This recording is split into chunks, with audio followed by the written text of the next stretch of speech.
Palavra da Verdade, com Hernandes Dias Lopes. Vamos abrir a palavra de Deus, queridos. Primeiramente, no segundo livro dos Reis, capítulo 20. Segundo livro dos Reis, capítulo 20.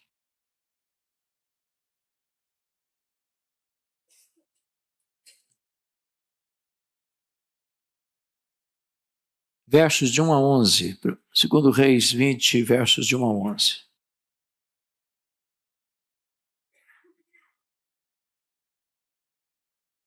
O texto diz assim: naqueles dias, Ezequias adoeceu de uma enfermidade mortal. Veio ter com ele o profeta Isaías, filho de Amós, e lhe disse: assim diz o Senhor, põe em ordem a tua casa, porque morrerás e não viverás. Então virou Ezequias o rosto para a parede e orou ao Senhor, dizendo: lembra-te, Senhor, peço-te, de que andei diante de ti com fidelidade, com inteireza de coração, e fiz o que era reto aos teus olhos, e chorou muitíssimo. Antes que Isaías tivesse saído da parte central da cidade, veio a ele a palavra do Senhor, dizendo: volta e diz a Ezequias, príncipe do meu povo: assim diz o Senhor, o Deus de Davi teu pai, ouvi a tua oração e vi as tuas lágrimas. Eis que eu te curarei. Ao terceiro dia subirás à casa do Senhor. Acrescentarei aos teus dias 15 anos, e das mãos do rei da Síria te livrarei, a ti e a essa cidade. E defenderei essa cidade por amor de mim e por amor de Davi, meu servo. Disse mais Isaías: tomai uma pasta de figos. Tomaram-na e a puseram sobre a úlcera, e ele recuperou a saúde. Ezequias disse a Isaías: qual será o sinal de que o Senhor me curará e de que ao terceiro dia subirei à casa do Senhor? Respondeu Isaías: ser-te-á isto da parte do Senhor como sinal de que ele cumprirá a palavra que disse: adiantar-se-á a sombra 10 graus ou os retrocederá? Então disse Ezequias: é fácil que a sombra adiante 10 graus, tal porém não aconteça. Antes retroceda 10 graus. Então o profeta Isaías clamou ao Senhor e fez retroceder 10 graus a sombra lançada pelo sol declinante no relógio de Acás. Ainda, por gentileza, Provérbios 78, versos 1 a 5.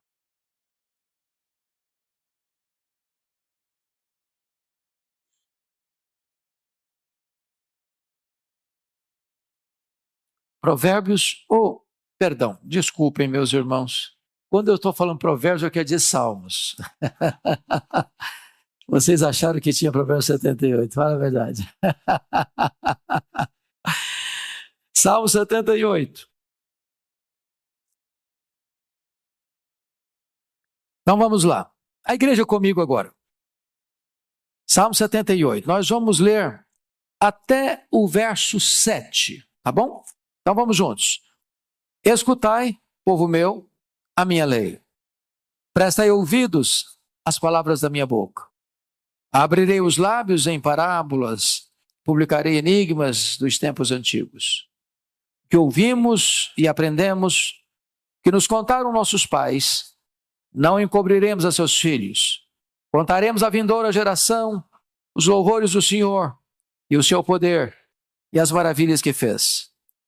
Ele estabeleceu um testemunho em Jacó, instituiu uma lei em Israel e ordenou a nossos pais que os transmitisse a seus filhos, a fim de que a nova geração os conhecesse. Filhos que ainda hão de nascer, se levantassem e por sua vez se referissem aos seus descendentes, para que pusessem em Deus a sua confiança e não se esquecessem dos feitos de Deus, mas observassem os mandamentos. Amém. O tema desta noite é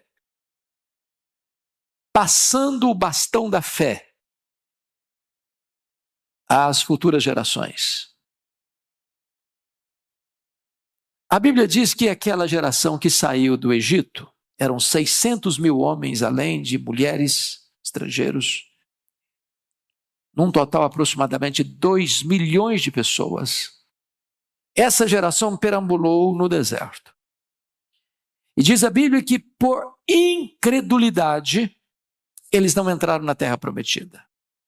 De 2 milhões de pessoas, aproximadamente apenas 2 pessoas entraram.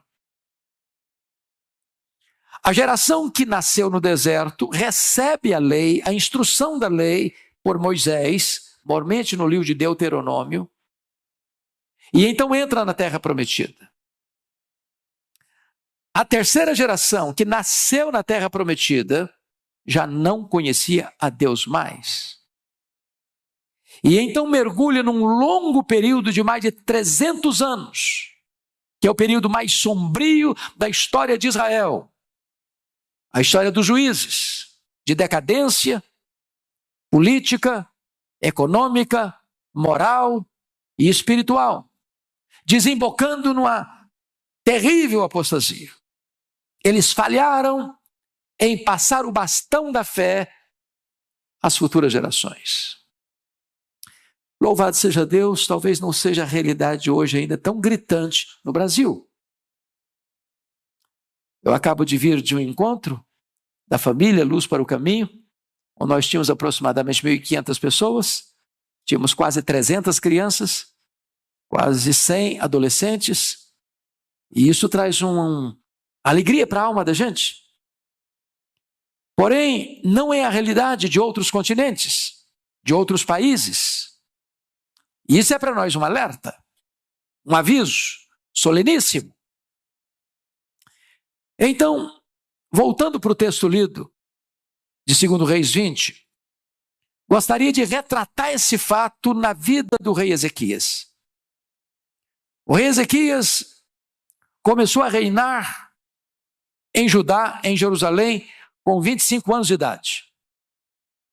Ele governou durante 29 anos, portanto morreu com 54 anos. Ezequias teve um pai terrível.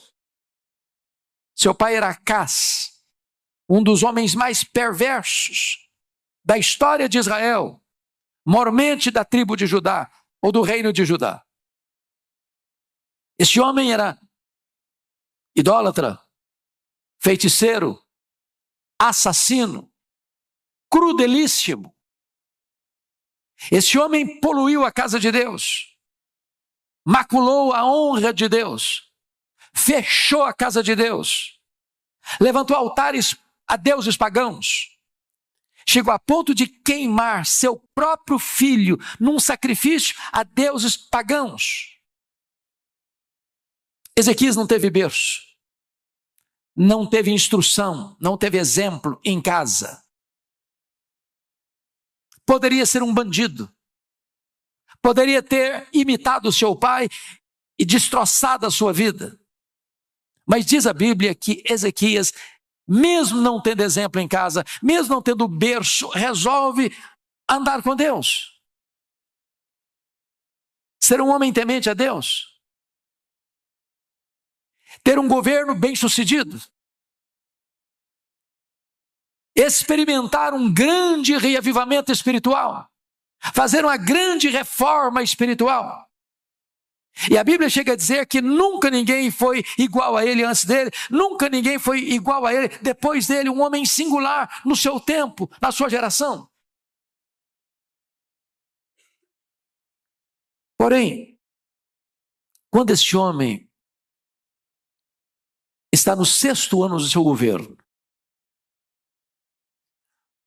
no ano 722, o mais poderoso império da época, o Império Assírio, cercou a cidade de Samaria e oportunamente tomou a cidade de Samaria, a capital das 10 tribos do norte, impondo às 10 tribos uma escravidão, uma derrota cachapante.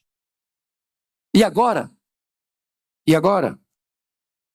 esse mesmo Império Assírio, que lograra vitória avassaladora sobre as 10 tribos do norte, cerca a cidade de Jerusalém.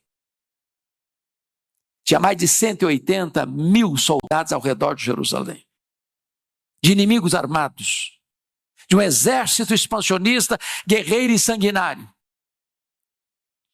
E então, Senaqueribe exige que o rei Ezequias se renda, que se capitule, que não resista à iminência de um ataque militar fulminante. E diz a Bíblia que o rei Ezequias vai consultar o Senhor por meio do profeta Isaías, e a resposta de Deus é: não se renda.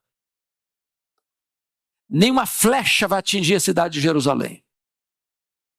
E então Deus escala um único anjo e mata ao redor da cidade de Jerusalém 185 mil soldados assírios.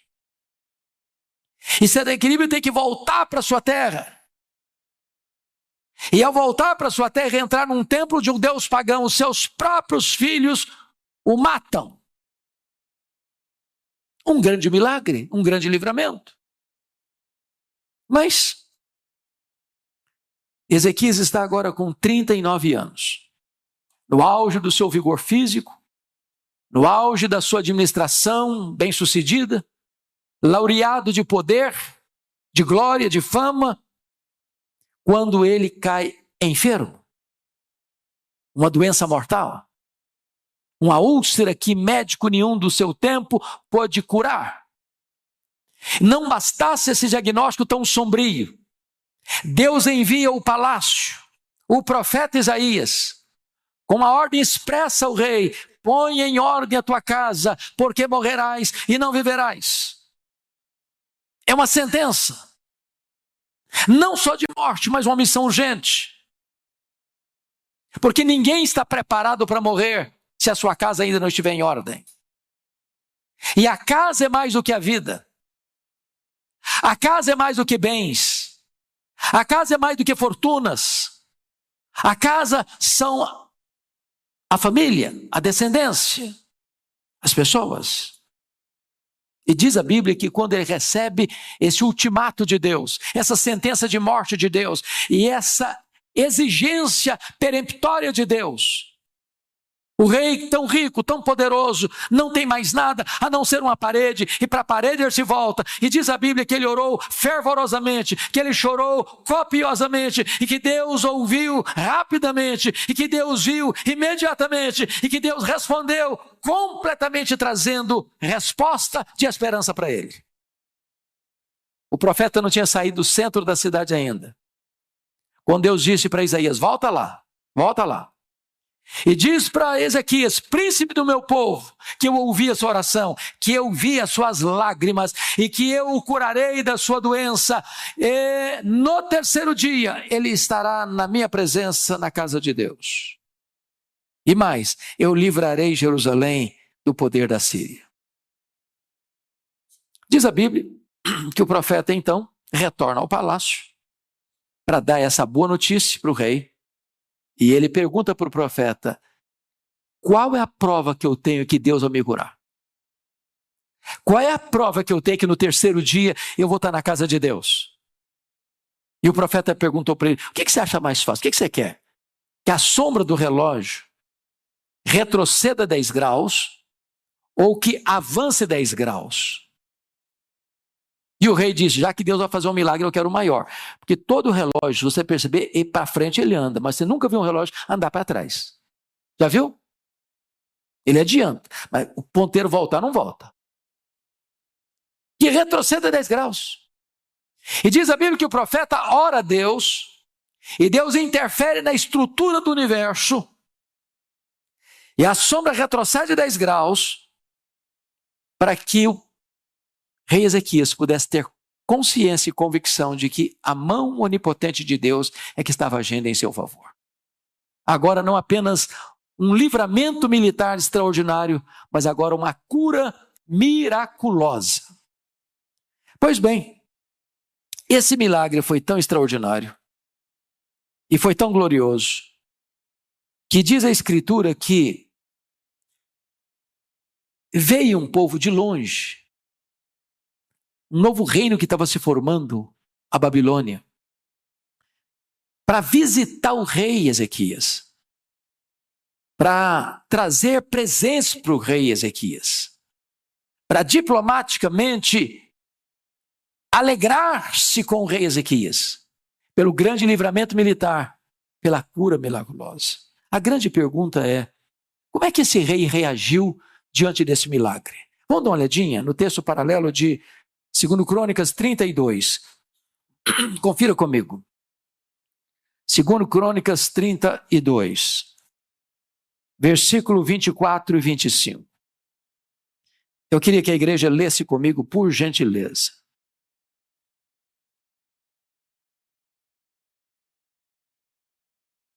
Talvez você pudesse ler também o verso 23, porque ele conecta com o restante. Então, 23, 24 e 25, toda a igreja comigo. Vamos lá?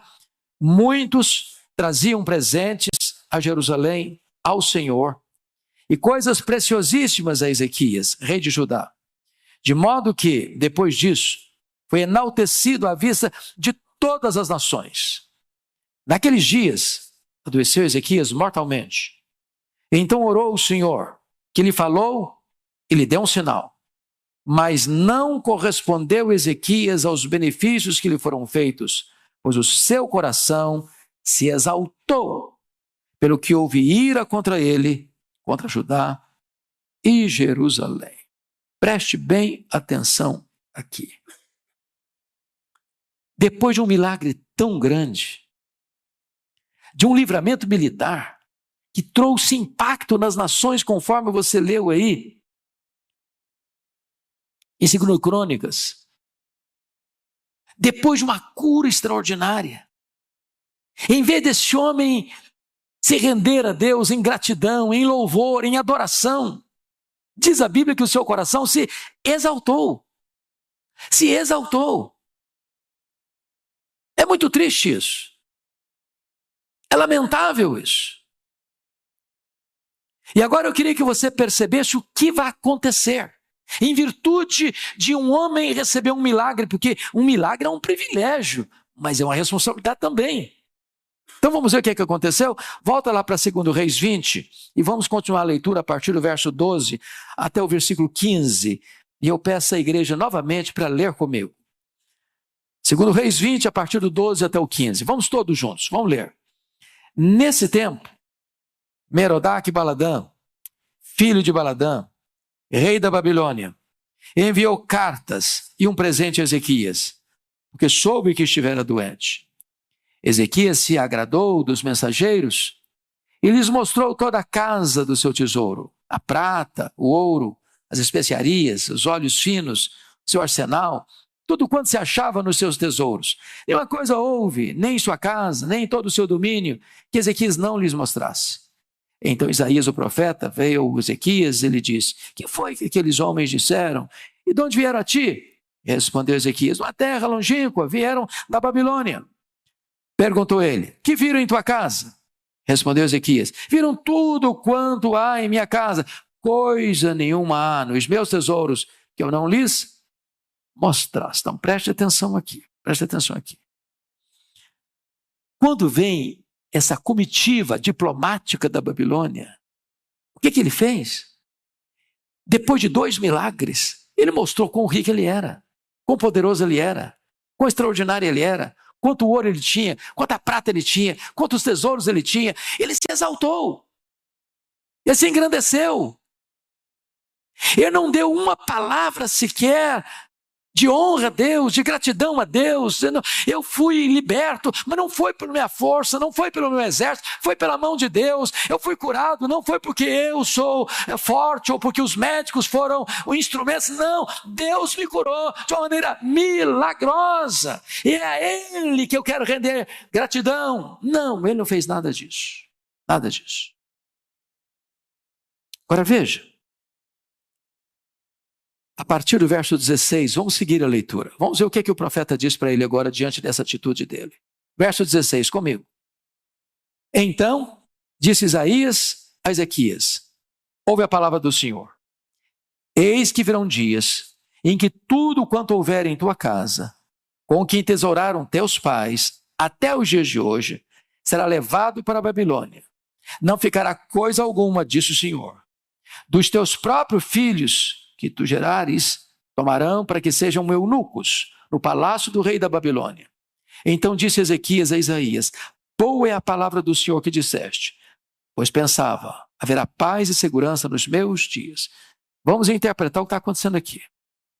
Então o profeta Isaías chega e diz: olha, já que você se engrandeceu diante da comitiva diplomática da Babilônia, escuta agora o que eu vou falar para você. Esse império da Babilônia vai se tornar grande. Vai dominar esse poderoso império assírio. A Babilônia vai ser dona do mundo. Vai conquistar o mundo. E essa Babilônia virá a Jerusalém. E tudo que se ajuntou até hoje, e tudo que se juntar até lá, essa Babilônia vai levar embora. Vai ter um prejuízo financeiro incalculável. E tem mais. Dos filhos que tu gerares, serão feitos cativos, escravos, prisioneiros. E tem mais, esses filhos serão feitos eunucos para servirem nos haréns dos reis da Babilônia. Sabe o que significa eunuco? Eles vão ser castrados. Vão perder a virilidade. Vão perder a capacidade de reprodução. Vão perder a capacidade de gerar filhos. E aí você diz assim, mas que tragédia. Prejuízo financeiro, filhos escravos, filhos castrados. Sabe qual foi a resposta do rei para o profeta? Boa é a palavra do Senhor que disseste. Boa é a palavra do Senhor que disseste. O profeta poderia dizer, você não está entendendo nada. Acho que você não entendeu o que eu falei. Eu estou falando que a Babilônia virá e vai escravizar todo mundo. Eu estou falando que a Babilônia virá e vai saquear todo mundo. Eu estou dizendo que a Babilônia virá e vai levar os filhos cativos. Eu estou falando que a Babilônia virá e vai fazer os filhos escravos. Que a Babilônia vai castrar os filhos. Que negócio é esse? Você fala, pô, essa palavra, você ficou maluco, homem? E a resposta está no finalzinho do verso. E agora ele não fala. Agora ele não fala. O que está escrito aí? Agora ele pensa. Boa essa palavra verbalizou. Aí ele pensa. O que ele pensa? Haverá paz e segurança meus dias. Sabe o que ele está dizendo? Quando isso acontecer, eu já bati as botas. Quando isso acontecer, eu não estou mais aqui para ver. Quando isso acontecer, vai ser lá na frente. E aí, sabe o que ele está querendo dizer com isso? Eu só me importo comigo. Desculpem da expressão, está dizendo o seguinte, depois que eu morrer, que se danem as futuras gerações, eu não estou nem aí. Meus irmãos, esse diagnóstico é triste demais. Triste demais, porque tem gente que só olha para o seu umbigo, só se importa consigo mesmo. É igual a música do Roberto Carlos. Que você me aqueça nesse inverno e que os demais vão para o inferno.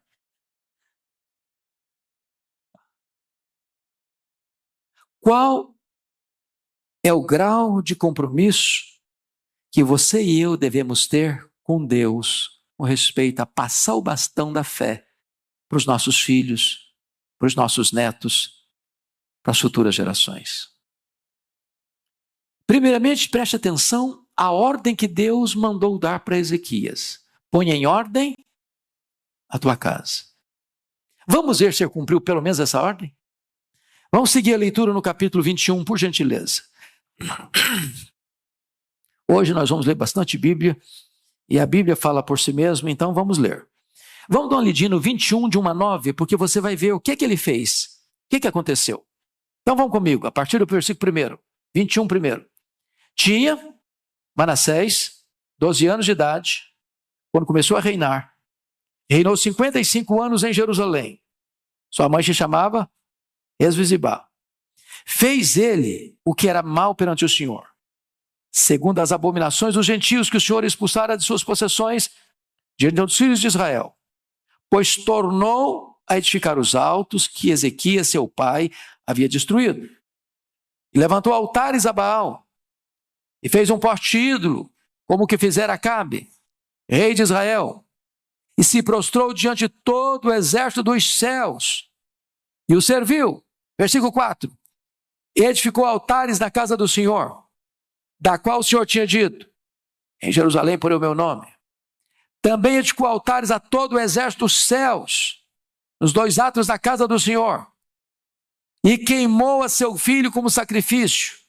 Adivinhava pelas nuvens, era agoureiro e tratava com médiuns e feiticeiros.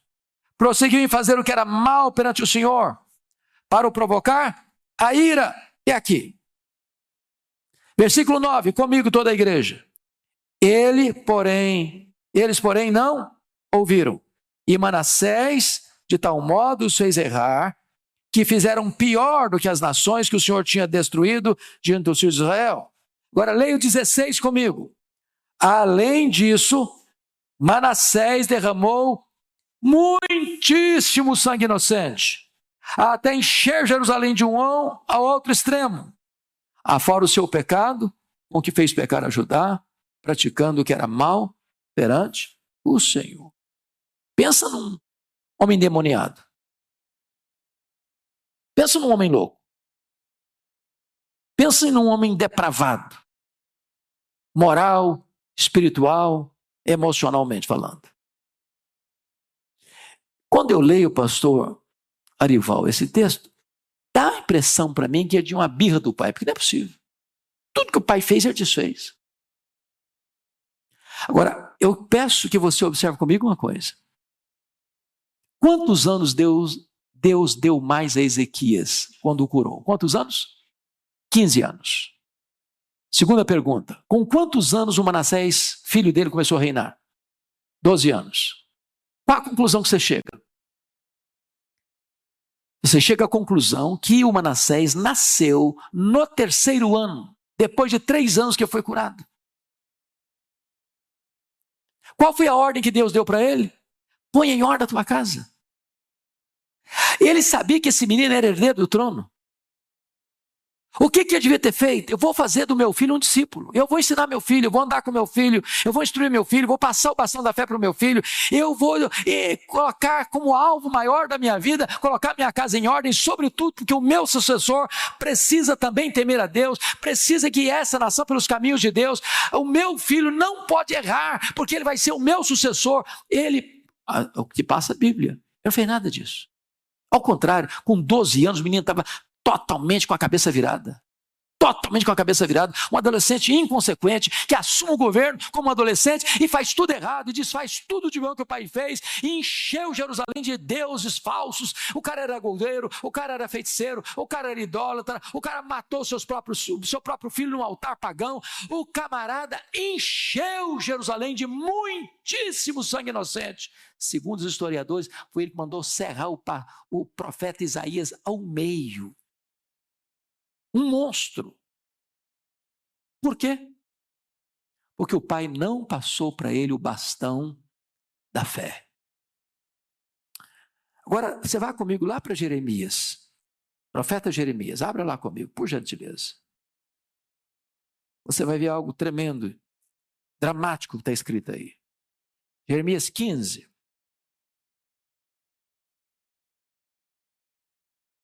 Versículo 1 e versículo 4. 15, 1. A igreja comigo, por favor. Está no telão, você pode ler. Vamos ler juntos? Disse-me, porém, o Senhor, ainda que Moisés e Samuel se pusessem diante de mim, meu coração não se inclinaria para este povo. Lançai-os diante de mim e saiam. Poder diz Moisés e Samuel, 2 grandes intercessores do Antigo Testamento. Agora vamos ver do que ele está tratando. Versículo 4, a igreja toda comigo. Entregá-los-ei para que sejam um espetáculo horrendo para todos os reinos da terra, por causa de Manassés, filho de Ezequias, rei de Judá, por tudo quanto fez em Jerusalém. Preste atenção aqui. Preste atenção aqui. Ainda vai demorar muito tempo para Jerusalém ser tomada pelos caldeus. Mas Deus está dizendo que ele vai entregar Jerusalém nas mãos dos caldeus. E a cidade vai ser destruída. E não adianta ninguém pedir, porque a cidade vai ser destruída. Sabe por quê? Por causa das maldades de Manassés. Conclusão. Sabe qual foi o ventre, o útero que gestou o cativeiro babilônico? 70 anos. Cidade de Jerusalém destruída. Queimada a fogo. O templo de Salomão arrasado, destruído, queimado a fogo. Sabe onde tudo isso nasceu? Dentro da casa do rei Ezequias. O que você e eu fazemos hoje vai ter reverberação nas futuras gerações.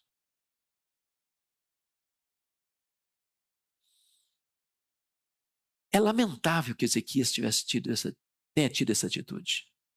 Eu me importo comigo. Se lá na frente vai todo mundo se desviar, se as pessoas vão perder a fé, se as igrejas vão ficar vazias, se os jovens vão abandonar a igreja, se a nova geração vai se secularizar, se só cabecinha branca e poucas cabecinhas brancas vão frequentar a igreja, como na Europa, como na América, em alguns lugares, vai acontecer isso, não me importa, eu não estou mais aí. Me importo comigo, e eu quero conclamar você em nome de Jesus a fazermos uma grande cruzada em favor das novas gerações. Passarmos o bastão da fé para os nossos filhos, para os nossos netos, para que a igreja de amanhã seja mais viva, seja mais vigorosa, seja mais cheia do Espírito Santo que a igreja de hoje.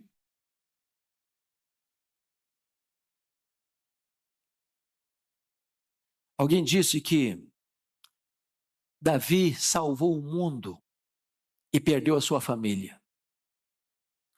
Alguém já disse que Noé salvou a sua família e perdeu o mundo. Talvez nós precisaríamos lutar pela nossa família, para que haja esperança para o mundo. Quando eu vejo as Escrituras, eu vejo que Deus levantou pessoas com missões, ou com missão específica, por exemplo. Deus levanta Moisés, e a grande missão de Moisés foi libertar o povo de Israel da escravidão do Egito. Deus levanta um Josué, e a grande missão do Josué foi introduzir o povo de Israel na terra prometida. Deus levanta, por exemplo, um Davi, e o grande projeto de Davi foi exatamente unificar o reino de Israel e derrotar os inimigos à volta para que houvesse um reino forte. Deus levanta um Salomão, e o grande projeto na vida dele é a construção do templo de Jerusalém, onde Deus pudesse ser adorado. Deus levanta o Neemias, e a grande missão de Neemias é restaurar os muros de Jerusalém para que a cidade pudesse ter proteção. Deus levanta um Pedro, e a grande missão de Pedro é abrir a porta do evangelho para judeus e gentios. Deus levanta um Paulo, e a grande missão de Paulo é levar o evangelho a todas as províncias do Império Romano. Mas você pode perguntar, e qual foi a grande missão de Abraão, o pai da fé? A Bíblia responde. Vá comigo para Gênesis 18, 19, por gentileza. Deve estar no telão para todos nós lermos a uma só voz. 18, 19. Vamos juntos? Porque toda a igreja comigo, por gentileza, não está no telão, não sei porquê, mas vamos então na nossa Bíblia. 18, 19, vamos juntos? Porque eu o escolhi para que ordene a seus filhos e a sua casa depois dele, a fim de que guardem o caminho do Senhor e pratiquem a justiça e o juízo, para que o Senhor faça vir sobre Abraão o que tem falado a seu respeito. Preste atenção aqui. Por que Deus escolheu Abraão? Para que ordene a quem? A seus filhos. E mais a quem? E a sua casa, depois dele. Deus escolheu Abraão para isso. Para que ele escolheu? Para que ordene a seus filhos a sua casa depois dele, a fim de que guardem o quê? Os caminhos do Senhor. Deus escolheu Abraão para isso. Agora vamos concluir algumas coisas aqui. Quantos anos tinha Abraão quando o filho da promessa nasceu? O Isaac. Quantos anos? 100 anos. 100 anos. Segunda pergunta. Quantos anos tinha Isaac, o filho da promessa, quando se casou com Rebeca? Quantos anos ele tinha? 40 anos. Então, quantos anos tem Abraão quando Isaac casou? 140 anos. A Rebeca era estéril. O Isaac orou por ela quantos anos? Para ela conceber? 20 anos. Então, quando Esaú e Jacó nasceram, filhos de Isaac, quantos anos tinha Isaac? 60 anos. Quantos anos tem Abraão? 160 anos. Com quantos anos o Abraão morreu? 175 anos. Então pergunta, quantos anos Abraão teve para conviver com os netos? 15 anos. Só 15 anos. Mas o texto diz que Deus escolheu Abraão para que ele ordene a seus filhos e a sua casa depois dele, a fim de que guardasse o caminho do Senhor. Agora, quem é filho de Abraão? Quem ou quais são os filhos de Abraão? E o Novo Testamento responde que você e eu, que cremos no Senhor Jesus, somos filhos de Abraão. O pai da fé foi escolhido para que você e eu, filhos de Abraão, por todas as descendências e gerações, pudéssemos pôr no Senhor a nossa confiança.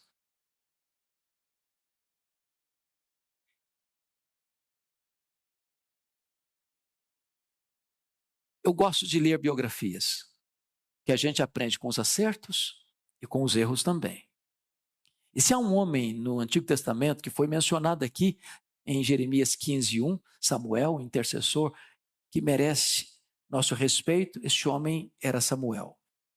Vamos dar uma olhadinha qual é o testemunho de Samuel? Olha que coisa linda. 1 Samuel capítulo 12. Dá uma olhadinha comigo, por gentileza.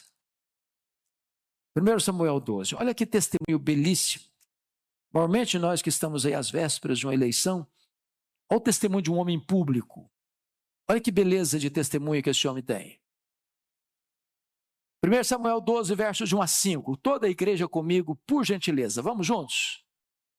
Então, disse Samuel a todo Israel: eis que ouvi a vossa voz, em tudo quanto me dissestes, e constituí sobre vós um rei.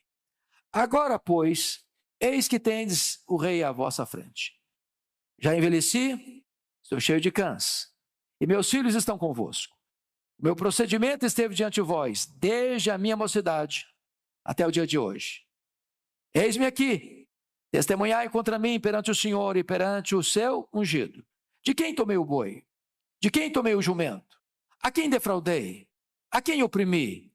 E das mãos de quem aceitei suborno para encobrir com eles os meus olhos? E vou-lo restituirei. Então responderam: em nada nos defraudaste, nem nos oprimiste, nem tomaste coisa alguma das mãos de ninguém. E ele lhes disse: o Senhor é testemunha contra vós outros, e o seu ungido é hoje testemunha de que nada tendes achado nas minhas mãos. E o povo confirmou: Deus é testemunha. Você já pensou qual político brasileiro poderia se levantar diante da nação, publicamente, do começo do seu governo, que começou a ser sacerdote, juiz e profeta, já na infância, até a sua velhice, e a nação inteira dizer: você nunca cometeu um deslize administrativo, você foi um homem próprio, honesto, íntegro. Dá vontade de aplaudir esse camarada e até convidá-lo para ser candidato aqui no Brasil de alguma coisa. Mas será que é só isso ou tem coisa por trás também? Agora volta comigo ao capítulo 8. E você vai ver algumas coisas estranhas. Até o versículo 5 também. 8, de 1 a 5. Vamos juntos comigo? Tendo, toda a igreja comigo, não apareceu ainda, mas você está com a Bíblia, não está? Então, vamos, aí, apareceu. 8:1, vamos lá? Tendo Samuel envelhecido, constituiu seus filhos por juízes sobre Israel. Ponto, para um pouquinho. Tem coisa estranha aqui? Quem constituía juízes em Israel?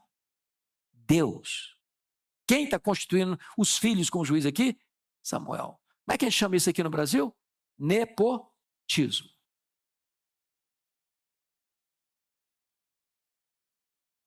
até os pais mais santos cometem equívocos. Vamos seguir a leitura. Versículo 3. Porém, seus filhos não andaram pelos caminhos dele, antes se inclinaram à avareza e aceitaram subornos e perverteram o direito. Então, para um pouquinho aqui. Eu acho, pastor Ival, presbítero Milton, que como Samuel era juiz, lidava com muita coisa, uma administração do Estado, talvez recursos, os meninos olhavam o pai vivendo uma magrela, com tanto dinheiro na mão. Eu falei, não é possível. Quando a gente ficar na posição de liderança desse país, não, vamos pegar o nosso. Não vai ficar assim, não. Os filhos foram o contrário do pai. O grande testemunho do pai diante da nação inteira é que ele não era um homem avarento, ele não aceitava suborno, ele não pervertia o direito, ele era um homem honesto. E os filhos saem no avesso, na contramão do testemunho do pai. Versículo 4, comigo toda a igreja. Então, os anciãos todos de Israel, quantos anciãos? Todos os anciãos de Israel se congregaram e vieram a Samuel a Ramá e lhe disseram: vê, já estás velho. Teus filhos não andam pelos teus caminhos. Constitui-nos, pois, agora um rei sobre nós, para que nos governe, como tem todas as nações. Então, preste atenção de novo. Se o cativeiro da Babilônia nasceu lá dentro da casa do rei Ezequias, a monarquia em Israel, rejeitando o governo teocrático de Deus, nasceu dentro da casa do profeta Samuel. Sabe por quê? Samuel foi um homem íntegro, mas ele falhou em passar o bastão da fé para os seus filhos. E não foi só ele. Você pega o Davi, grande rei de Israel. Uma tragédia na sua casa. Uma tragédia na sua casa. O Aminon abusa da sua irmã Tamar. O Absalão mata o Aminon. Joabe mata Absalão. Salomão mata Adonias. E a Bíblia chega a dizer lá em 1 Reis 1,6 que Davi não contrariava seu filho Adonias. Um grande homem, um pequeno pai. Falhou naquilo que é a missão mais importante. Agora vamos parar um pouquinho para fazer a aplicação. Se nós não aprendermos com os erros dos outros, estamos condenados a repetir os mesmos erros. Eu já tenho dito isso aqui para os irmãos, uma das coisas que mais me dói o coração é quando você vai viajar e vê o que está acontecendo fora. Você vai na Holanda, um país tradicionalmente protestante, e até a década de 60 as pessoas iam à igreja. As igrejas estavam cheias. De 60 para cá, as igrejas estão vazias. E algumas pessoas, pastor Ival, disseram o seguinte, que as igrejas estão vazias porque os holandeses, na Segunda Guerra Mundial, viam os soldados nazistas no domingo indo para a igreja. Massacrando-os, matando-os. Domingo, bonitinho para a igreja. Uma fé sem compromisso, sem exemplo. Você vai para a Escócia de John Knox, o pai do presbiterianismo, do homem que orava e chorava, dizendo, dá-me a Escócia para Jesus, senão eu morro. E você chega lá e vai ver o templo mais bonito, do lado do castelo, a sua torre empinada aos céus. Lá dentro é um bar. É um bar. Você vai para a Inglaterra, como ouvimos um testemunho recentemente aqui, o país dos grandes avivamentos. Dos grandes avivamentos. Hoje, nem 4% da população frequenta uma igreja evangélica. Você vai para os Estados Unidos e Canadá e você vai ver as dead churches, igrejas mortas. As denominações históricas, todas elas perdendo membros todo ano, todo ano, todo ano. Mega templos vazios. Riquíssimas propriedades, mas sem gente. A igreja que eu frequentei lá no Mississippi, durante o período que morei lá, fechou. Mas não fechou por liberalismo, não, pastor Ival. Fechou porque os membros, os mais novos, tinham 80 anos. Os mais novos, os jovens da igreja, tinham 80 anos. Morreu todo mundo. Acabou.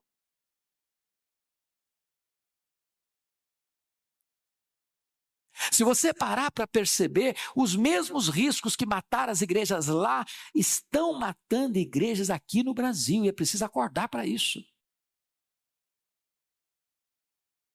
Acordar para o fato de que tem seminários chamados evangélicos protestantes aqui no Brasil, que não creem mais que esse livro é palavra de Deus, não creem mais. Não creem mais. Denominações aqui no Brasil que não recebem mais ninguém. Um pastor me ligou há pouco tempo chorando, dizendo o seguinte: pastor Hernandes, a minha denominação não batizou uma pessoa por igreja, em média, por ano.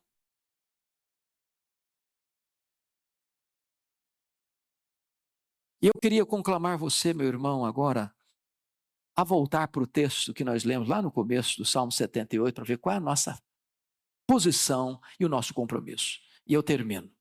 Salmo 78.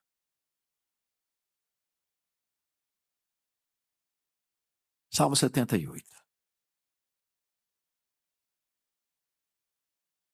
Escutai, povo meu, a minha lei, prestai ouvidos às palavras da minha boca. Quando Deus diz escutai, prestai ouvidos, atenção, Ele tem algo muito solene para dizer. Abrirei os meus lábios em parábolas, publicarei enigmas dos tempos antigos, o que ouvimos e aprendemos, o que nos contaram nossos pais. Então deixa eu fazer uma perguntinha básica aqui. Quem aqui hoje, nesse auditório, nasceu num lar cristão? Já nasceu num lar cristão? Levanta a mão para eu ter noção. Louvado seja Deus. Que privilégio você teve. Que bênção você ter bebido o leite da piedade desde a sua infância. Versículo de número 4. O que nos contaram nossos pais, não encobriremos a seus filhos. Contaremos à vindoura geração os louvores do Senhor e o seu poder e as maravilhas que fez. Então tem uma coisa aqui. Primeiro, privilégio, versículo 3. Você aprendeu as sagradas letras desde a sua infância. Segundo lugar, promessa. Versículo 4. Você que foi instruído, você não vai encobrir isso para o seu filho, para o seu neto, para as futuras gerações.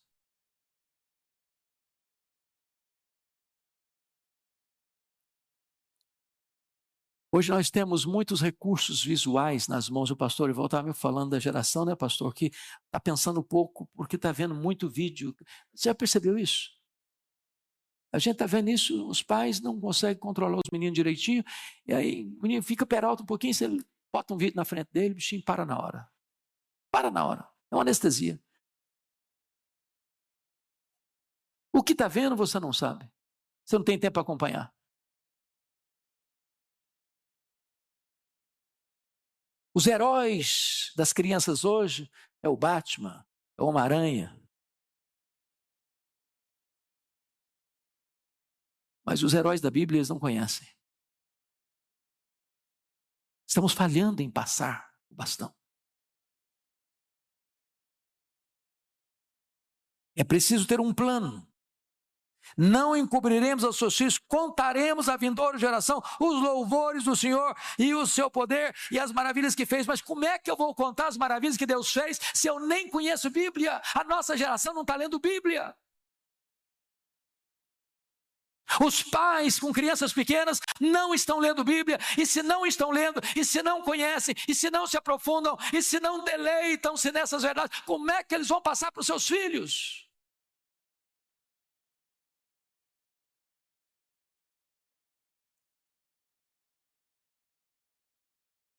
E aqui tem um propósito. Versículo 6. A fim de que a nova geração os conhecesse, filhos que ainda hão de nascer, se levantassem por sua vez, os referisse aos seus descendentes para que pusessem em Deus a sua confiança. Você tem orado? Você tem orado pelos seus futuros filhos? Vocês jovens, casais? Vocês têm orado pelos seus futuros netos? Deus me dá netos crentes. e dá nessa temência ao Senhor. Hoje a gente está mais preocupado numa boa escola, numa escola de padrão alto, e é bom cuidar disso mesmo. Está preocupado em conforto, está preocupado em roupas boas, está preocupado em viagens, está preocupado em tanta coisa, mas talvez nós estejamos deixando para depois ou delegando essa função para a igreja e deixando de lado a missão do pai e da mãe de instruir, de ensinar seus filhos, de ensinar a futura geração a pôr no Senhor a sua confiança. Nós não geramos filhos para a morte. Nossos filhos são a herança de Deus. Eu queria conclamar você hoje para nós não desistirmos dos nossos filhos. Eu não sei se esse negócio mexe com você. A mim mexe demais. E se você hoje quer se colocar na brecha em favor da sua descendência, dos seus filhos, dos seus netos, da sua futura geração, eu queria pedir que você ficasse em pé onde você está e nós vamos orar por esta causa.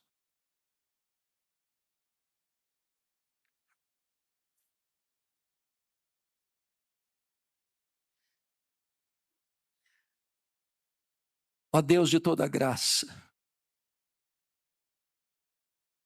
os maiores tesouros deste mundo são nada se nós perdemos os nossos filhos. O que adianta tanto recurso nas mãos se o maior tesouro que nos deste, os nossos filhos, perecerem? Tem misericórdia de nós. Clamamos pela salvação dos nossos filhos. Clamamos pela salvação dos nossos netos. Clamamos, meu Deus, para que esta nova geração conheça a grandeza do teu nome, os teus grandes feitos, as tuas maravilhas que operaste. Meu Deus, gera no coração dos pais, dos avós, amor à tua palavra, fome pela tua palavra, conhecimento da tua palavra e compromisso em transmitir a tua palavra às futuras gerações.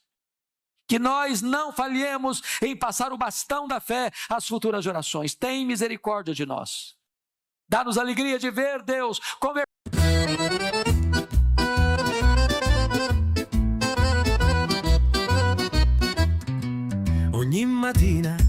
Ogni mattina, questo cuore che balla e che canta, la vita scorre e tu mi manchi assai. Ogni mattina mi sveglio con tuo nome, tra i tazzi di caffè e il silenzio del muro. Il tempo vola come una freccia dritta, ma il cuore mi sbatti quando non ti senti, la città si sveglia con rumori forti. Ma io penso a te e tutto pari sorti, senza tuo sguardo tutto è scuro e sto cuore va avanti come un treno sicuro. Ti visti in da gente, ti senta via, anche a sti stratichini folla allegria, mi parli intamente come una magia che mi porta in cielo e scaccia nostalgia. U cori balla e ridi in ta minuta, picchi tu si sembri, ma un si chiuduta, ma ogni sguardo mi porta speranza e ogni ricordo è una danza. Chi ci posso fare, amore mio, sto cori vari solo stare con te. Sto cielo né un mare, se tu non ci sei, come faccio a stare? Cammino in ta strada con passi leggeri, ma senza te